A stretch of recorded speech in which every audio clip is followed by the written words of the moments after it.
Birthday ko ngayon, kabaki naman no. Lumipas din yan, kuya.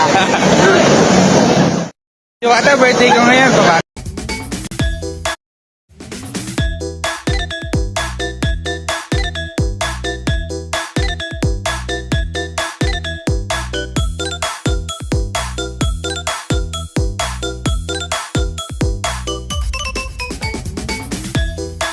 Birthday ko ngayon, kabaki. So, disclaimer lang po, hindi po ako isang basher ni Diwata.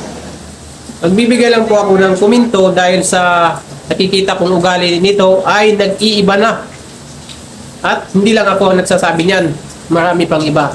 Dahil sa mga nakikita natin na reaksyon niya sa mga bisita sa kanya nagpa-picture, ay makikita natin kung ano talaga ang tunay na ugali ni Diwata kapag wala kang dalang regalo sa kanya. Uy, Diwata, ang kapal ng mukha mo. Kala mo kung saan ka galing, no? Tingnan mo ang sarili mo dati. Lumingon ka sa pinanggalingan mo. Manalamin ka kung ano ka dati. Ha? At ngayon. Ipagkumpara mo kung ano ka ngayon at ano ka dati. Kung wala bang naiba. Ha? Alam mo sa sarili mo ang laki na ng kaibahan ng ugali mo. Di ba dati kawawang-gawawa ka? Nasa ilalim ka lang ng tulay nakatira? No? Kawawang-gawawa ka dati, palaboy ka dati. Pero ngayon na yumaman ka na, hindi lang lumaki ang ulo mo, kumapal pa yung mukha mo. No? Kasi, alam mo kung bakit? Ang gusto mo lang na bisita, yung mga may dala sa yung regalo, may mga gusto mong bisita, yung mga may ibibigay sa iyo. Napakakapal ng mukha mo Daig mo pa isang scammer, no? No? Alam mo kung bakit ko nasabi ito? Kasi pinapanood ko lagi yung mga reaction mo. Tuwang-tuwa ka talaga kapag may dala yung mga vlogger sa'yo na mayayaman na may dalang regalo sa'yo Mukhang pera ka talaga, no? Ano, Diwata? Alam mo yun sa sarili mo yung kaplastikan mo No? Pag ang isang tao na isang vlogger na mahirap lamang at maliliit lamang na vlogger ay binaniwala mo ito. No?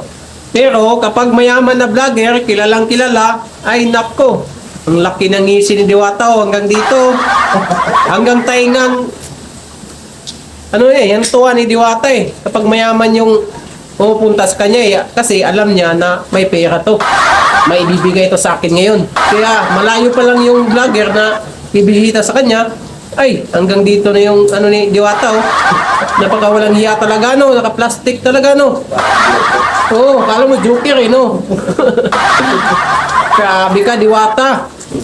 Diwata, ang lupit mo. Daig mo pang isang scammer. Kaya manalamin ka muna kung wala bang naiba sa'yo. Yung dating ikaw at saka ngayon. Pag-isipan mo mabuti kung ano ba ang naiba sa'yo. No? Kasi napapansin na ng maraming tao, hindi lang ako, no? Libong-libong tao ang nakakapansin sa ugali mo. At saka makikita sa lahat ng mga video, mga vlogger, swapang mo nakakasimangot ka yung mga nagpapapicture sa'yo na walang pera. No? Nakakasimangot ka lagi. Pero kapag ang vlogger ay pupunta sa'yo na mayayaman, may mga dalang regalo, mga pera, kotse, bahay, ay nako, tuwang-tuwa si Diwata. So, yun lamang mga yun lamang masasabi ko sa'yo Diwata. Magbago ka. Kasi hindi habang panahon, hindi habang buhay ay ganyan ang katayuan mo.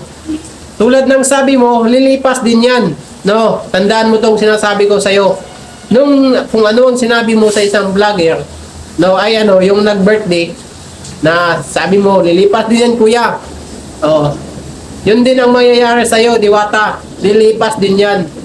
Yang kasikatan mo ngayon, baka babalik ka rin sa dating katayuan mo. Kasi ang sabi ng Diyos, kapag ikaw ay nasa taas, ibababa ka niya. Pero yung nagpakumbaba, iaangat ka niya, itataas ka niya.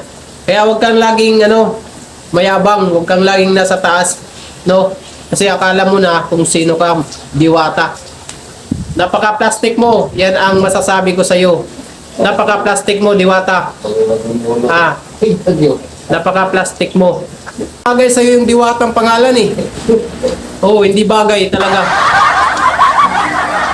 At hindi ko alam kung anong magandang tawag sa'yo. Pag-iisipan ko muna sa ibang video ko, ibang vlog ko. Kasi hindi bagay sa'yo isang diwata, no? Napaka-plastic mo. Napaka-plastic mo, diwata.